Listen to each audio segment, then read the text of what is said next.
cámara es esta de aquí arriba, ¿verdad? Ajá. Tú me dices. Listo.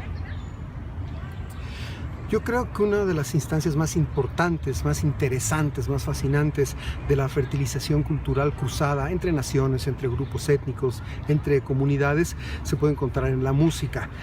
Los ejemplos más básicos serían, por ejemplo, el compositor ruso que escribe una obra de sabor italiano, los muchos compositores franceses que escribieron música de sabor español, algún compositor estadounidense que escribió una pieza que sabe, huele y se oye a México. Casos hay muchísimos, pero hay uno particularmente interesante que lo es porque es de un continente a otro y porque además se trata de música fundamental. Me refiero a la novena sinfonía llamada Del Nuevo Mundo del compositor checo o bohemio, por decirlo más precisamente, Antonín Dvořák. La historia de esta sinfonía y qué tiene que ver con esta fertilización cruzada cultural entre comunidades es muy interesante.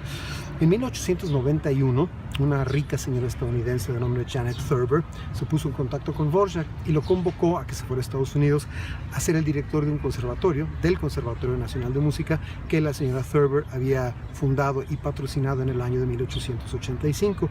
Dvořák arregló sus cosas y se fue a Estados Unidos, a Nueva York, en el año de 1892. Y en efecto fue director de este conservatorio entre 1892 y 1894. Ahora, Dvořák era de origen popular, de origen campesino, bohemio o checo, como le quieran decir, el matiz es menor. Y estando en Estados Unidos, pues se admiró, sobre todo en Nueva York, de lo cosmopolita que era esa sociedad y absorbió mucho de esta cultura de los Estados Unidos, que no hay que olvidar que era una cultura relativamente nueva. La cronología cultural de los Estados Unidos no tiene tanto tiempo de desarrollo como muchas otras culturas del mundo y sin embargo tenía mucho que ofrecerle a alguien del origen relativamente humilde de Dvořák en la Europa central. Entonces, mientras estuvo en Estados Unidos, Dvořák por una parte absorbió todas esas influencias del Nuevo Mundo, que fue el título que le puso a su sinfonía, pero por otra parte también le dio algo que es un elemento muy importante en este cruce de asuntos culturales a través de la música. Se llama nostalgia por el terruño.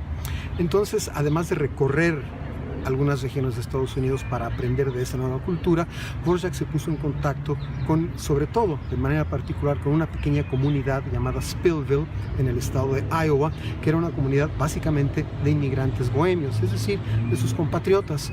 Estuvo con ellos, convivió durante un tiempo, fue organista en los servicios religiosos de la iglesia de la comunidad bohemia de Spillville y, por supuesto, lo invitaron a las fiestas. Entonces escuchaba ahí la música de su patria, la que había dejado atrás para irse a instalar al Nuevo Mundo.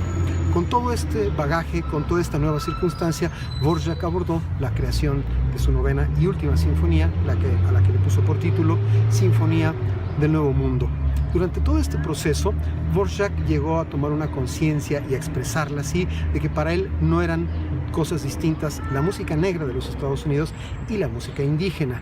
Aquí podríamos bordar largo y tendido sobre la posibilidad de que existiera realmente música indígena para esas alturas de la historia de los Estados Unidos, pero para Dvořák era lo mismo. Y por supuesto, hombre sensible, músico inteligente, escuchó, asimiló, aprendió y se lo guardó.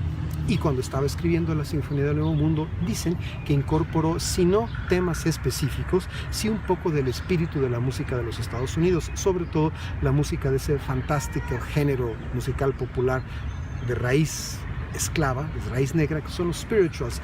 Dicen que el bellísimo tema que toca el corno inglés en el segundo movimiento de la Sinfonía del Nuevo Mundo tiene el espíritu, tiene la esencia, tiene los contornos de un spiritual negro. Sin embargo, es música completamente de Dvořák y por ende completamente bohemia. Sin embargo, si le rascamos un poco más, en el primer movimiento de la sinfonía sí hay un tema que prácticamente es idéntico al de un viejo, muy antiguo spiritual que se llama Swing Low, Sweet Chariot. El tema del spiritual va más o menos así: Swing low, sweet chariot, coming for to taking me home. Y si ustedes escuchan el primer movimiento de Dvořák, ahí sobre todo los cornos, aunque también otros instrumentos, tocan este tema de manera casi idéntica. Entonces los musicólogos han dicho, Dvořák oyó este spiritual y lo citó literalmente.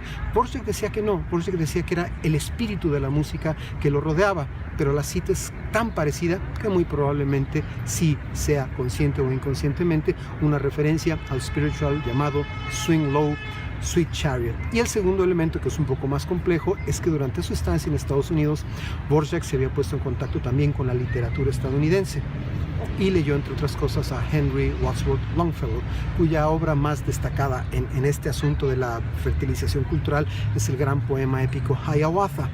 Dicen que Dvorak decía que el espíritu de algunas partes de su Sinfonía del Nuevo Mundo estaba ligado con sus percepciones de la lectura del poema de Longfellow, del Hiawatha. Y más importantemente, la señora Thurber, que lo había convocado a dirigir su conservatorio en Estados Unidos, sentía la necesidad, ella sentía la necesidad de que Dvorak escribiera una obra americana, ¿sí? Lo que hizo fue la señora Thurber encargar a un escritor que convirtiera el poema épico de Longfellow en un libreto de ópera, una ópera que nunca se materializó. Dvorak jamás llegó a poner sus manos en ese libreto y la supuesta ópera Hiawatha de Dvorak sobre Longfellow no existe. Lo que queda como herencia es esta hermosísima Sinfonía del Nuevo Mundo, que más allá de estos detalles de contacto del espíritu bohemio de Dvorak con la música estadounidense a la que estuvo expuesta, es el hecho fundamental y que importa más que nada, que es una sinfonía absolutamente hermosa.